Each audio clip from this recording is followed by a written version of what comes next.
Shabbat Shalom, everybody. Here we are at Hagafen Cellars, as we are every Sukkot, on another, unfortunately, smoky day here in Napa Valley. But ever since I've been the rabbi here, we have observed and celebrated Sukkot on a Friday night at Hagafen, and Gordon and I would like to do that virtually on behalf of the congregation tonight as well. So we are walking to Ernie and Irit Weir's winery under what has become for us their sukkah, their Sukkot Shalom on this Sukkot. And Gordon and I would like to do a few blessings with you to mark the beginning of this very important and beautiful holiday.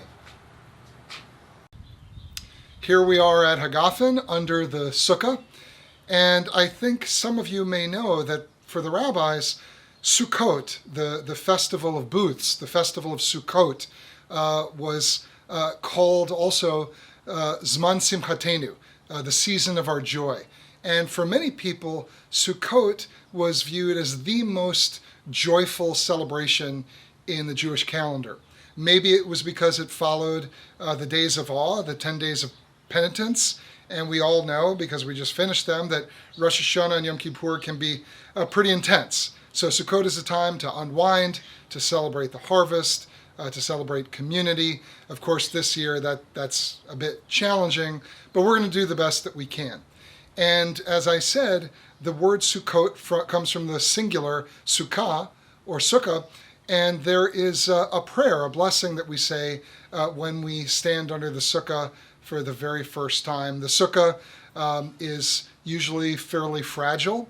You're supposed to be able to see 3 stars through the top of a sukkah, and that is to really represent the fragility not only of the sukkah, but of life itself. And that's one of the beautiful things about Judaism, to my mind, the idea that even though life is fragile and transient and temporary, we are still able to rejoice and celebrate and be happy. And that's really the spirit I hope we can capture tonight on this Sukkot and this Shabbat. So I invite you to please join me in the blessing over the sukkah from your homes, and I'll say it and you can repeat it from home after me. Baruch atah Adonai, Eloheinu melech haolam, asher kitshanu b'mitzvotav, v'tzivanu leishev basukah. And what this means is, blessed are you, Lord our God, sovereign of the universe, who commands us to sit under the sukkah.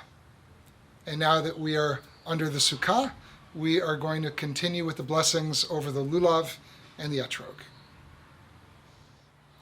Now that we have said the blessing over the sukkah, let's turn to the blessing over the lulav and etrog. And you may wonder what I have in my hand.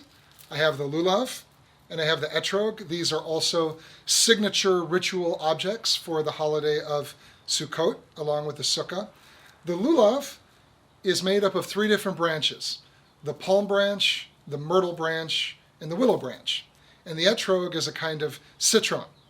And taken together, we shake these objects in all the directions of the universe to essentially bring blessings down upon us and upon the community. There are all sorts of interesting and sometimes mystical interpretations of what they mean, but I think the most important idea behind shaking the lulav and etrog is that these are organic materials.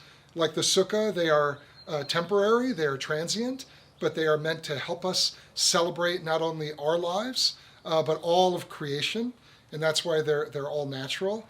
And they are also meant to really inspire us and help make this experience all the more spiritual, because the material isn't so important. This is not about bricks and mortar on Sukkot. This is about celebrating nature and creation.